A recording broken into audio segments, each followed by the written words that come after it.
अस्सलाम वालेकुम viewers, welcome back to my YouTube channel. तो जैसे कि आप लोग जानते हैं कि दुआ ज़हरा की जो गुत्थी है वो अब सुलझती हुई नज़र आ रही है। काफ़ी अरसे से, काफ़ी टाइम से ये जो है एक मुअम्मा बना हुआ था और क्या इंकशाफात हुए इसके मामले में थोड़ी सी मैं आपके साथ स्टोरी शेयर करूँगी, ताकि जो लोग नहीं जानते कि दुआ ज़हरा कौन थी, उसके साथ क्या मामला पेश आया और ये क्यों इतनी सुर्खियों की ज़ीनत बनी हुई है, उनके लिए मैं थोड़ी सी स्टोरी भी इस सारी वीडियो में जो है वो शेयर करूँगी। इसलिए मेरी आप लोगों से रिक्वेस्ट है कि आपने वीडियो को स्किप किए बगैर एंड तक लाजमी देखना है।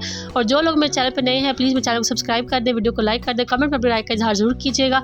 तो दुआ ज़हरा जो है आज से कुछ दिन पहले वो अपने घर फैसल टाउन से जो है वो जाती है नीचे कचरा फेंकने के लिए, क्योंकि दुआ ज़हरा का घर जो है वो ऊपर के फ्लैट में होता है। तो वो घर से कचरा फेंकने के लिए जाती है और फिर अपने घर में वापस नहीं आती, क्योंकि वहाँ पे कैमरास लगे हुए थे। तो कैमरास के अंदर उसकी फुटेज मौजूद है जहाँ पे वो अपने घर से नीचे उतरती है, लेकिन उसके बाद वो कहाँ चली जाती है इसकी फुटेज किसी के पास भी नहीं है। उसके वालिदैन काफ़ी परेशान होते हैं, फिर वो मसाजिद में ऐलान कराते हैं, मुकदमा दर्ज कराने के लिए जाते हैं, लेकिन बकौल उसके फादर के कि जब हम मुकदमा दर्ज कराने के लिए गए तो किसी भी पुलिस वाले ने हमारी हेल्प नहीं की। उन्होंने हीले बहाने बनाए, उन्होंने कहा कि आप लोग झूठ बोल रहे हैं, लड़की जो है हमारे मुताबिक वो अपने घर से खुद गई है, जबकि उसका अगवा नहीं किया गया। जबकि उसके वालिदैन का ये कहना था कि दुआ ज़हरा को अगवा कर लिया गया है। तो लाइव शो के अंदर भी इसके वालिदैन आते हैं और वो यही कहते हैं कि जो दुआ ज़हरा है वो घर से कचरा फेंकने के लिए गई है, उसको किसी ने अगवा किया है। उसके बाद एक रूमर ये फैलाया गया कि उसके वालिदैन को जो है वो भत्ता के कॉल्स आ रही हैं कि उसको इतने पैसे देकर बाजियाब करा लिया जाए, लेकिन इस बात में भी कोई सच्चाई नहीं थी। इसकी तस्दीक जो है वो इसके फादर ने बाद में कर दी थी कि ये एक स्कैम था, जबकि इस बात में कोई सच्चाई नहीं थी। अब ये खबर जंगल की आग की तरह हर तरफ फैल चुकी थी कि दुआ ज़हरा का किडनैप हो चुका है। फिर चाहे न्यूज़ चैनल्स हों या टीवी शोज़ हो, हर जगह पे एक ही बात जो है वो हमें सुनने में आ रही थी कि दुआ ज़हरा का किडनैप हो गया है। दुआ ज़हरा की उम्र बकौल दुआ ज़हरा के वालिदैन के 14 साल है, जबकि पुलिस वालों का ये कहना था कि दुआ ज़हरा की उम्र 14 साल नहीं, जबकि उनके मुताबिक दुआ ज़हरा की उम्र 16 से 18 साल के दरमियान में है। और पुलिस वालों ने ये खदशा पहले ही जाहिर कर दिया था कि उनको सारे शवाहिद से ये लगता है कि दुआ ज़हरा जो है ये खुद अपने घर से गई है, इसका अगवा नहीं हुआ। जबकि उसके वालिदैन जो है वो इस बात पर बज़िद थे कि उनकी बेटी का अगवा हुआ है।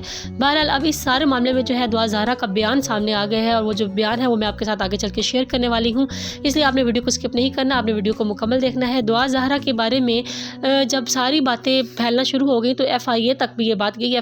FIA ने 4 टीमें तश्कील दी जिनके ज़रिए पता चलाया जा सके कि क्या वाकई दुआ ज़हरा का अगवा हुआ है, ये वो अपने घर से खुद चली गई है। तो उन्होंने क्या किया कि दुआ ज़हरा के घर को सील कर दिया और दुआ ज़हरा के वालिदैन से उन्होंने सवाल करने शुरू कर दिए। दुआ ज़हरा के वालिदैन के मुताबिक दुआ ज़हरा की उम्र 14 साल है और वो अपने घर से अगवा हुई है, जबकि उनकी बच्ची जो है वो खुद कहीं भी नहीं जा सकती। और इस सारे मामले में एक बात ये भी सामने आई कि दुआ ज़हरा जो है ये तीसरी क्लास तक स्कूल गई है, जबकि उससे आगे इसने स्कूल में नहीं पढ़ा। बहुत सारे बयानात जो हैं वो इसके वालिदैन के कभी कुछ हो के सामने आ रहे थे, क्योंकि उनके बयानात में भी कई किसी हद तक कोई बयान दूसरे बयान से मिलता हुआ नज़र नहीं आ रहा था। जब FIA की टीमों ने उसके वालिदैन से पूछा कि उनके स्कूल के बारे में, दुआ ज़हरा के स्कूल के बारे में टीम वालों को बताया जा सके ताकि वो उसको स्कूल में जाकर तफ्तीश कर सके कि वो किस किस्म की स्टूडेंट थी, तो उसके वालिदैन का ये कहना था कि कोरोना की वजह से 1.5 साल हो गया है दुआ ज़हरा स्कूल में नहीं जा रही। जबकि जब उनके बात के मुताबिक स्कूल में जाकर तफ्तीश की गई तो पता चला कि दुआ ज़हरा जो है वो तीसरी क्लास के बाद कभी स्कूल में गई ही नहीं। तो पुलिस वालों के जो बड़े अफसरान थे उनका ये कहना था कि FIA के जो बड़े अफसरान थे उनका ये कहना था कि वालिदैन की जो बयानात हैं इनमें कोई भी तस्दीक जो है वो नहीं हमें सामने आ रही, क्योंकि इनके बयानात एक दूसरे से मिलते जुलते नहीं है। दुआ ज़हरा का जो है अभी तक कुछ पता नहीं चल रहा था। इसके बाद FIA की टीमों ने दुआ ज़हरा के घर पे जाके उसके कंप्यूटर की चेकिंग की। उन्होंने कहा कि हमें ये पता चले कि दुआ ज़हरा जो है वो इन दिनों में कौन सी गेम खेल रही थी और इसके अलावा उसके मोबाइल के ऊपर या उसके कंप्यूटर के ऊपर क्या चीज़ जो थी वो सबसे ज़्यादा सर्च की जा रही थी। तो जब उन्होंने पता किया तो उन्हें पता चला कि वो जो दुआ ज़हरा है वो अपने कुछ दिनों से वो अपने कंप्यूटर के ऊपर सबसे ज़्यादा ये चीज़ सर्च कर रही थी कि अगर घर से बाहर कोई अकेली लड़की जाती है तो वो कोर्ट में कैसे जा सकती है, कोर्ट में जाके जो लव मैरिज होती है उसका क्या तरीक़ेकार है, और एक अकेली लड़की जो है वो किस तरीके से अपने घर से बाहर जाके जो है वो कोर्ट मैरिज कर सकती है। तो इन सारे मामलात के बाद ये चीज़ सच होती हुई नज़र आ रही थी कि पुलिस वालों ने शायद सच ही कहा था कि दुआ ज़हरा का किडनैप नहीं हुआ, वो अपने घर से खुद चली गई है। तो आइए जो बयान सामने आया वो मैं आपको सुनवाती हूँ।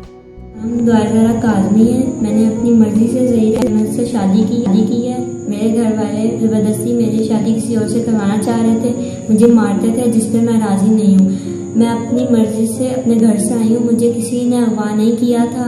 मैं अपने घर से कोई कीमती सामान नहीं लाई थी। मेरे घर वाले मेरी उम्र गलत बता रहे हैं। मैं बालिग हूँ, मेरी उम्र 18 साल है। मैंने अपनी मर्ज़ी से ज़हीर अहमद से कोर्ट मैरिज की है, किसी की कोई ज़ोर ज़बरदस्ती नहीं है। खुदारा मुझे तंग ना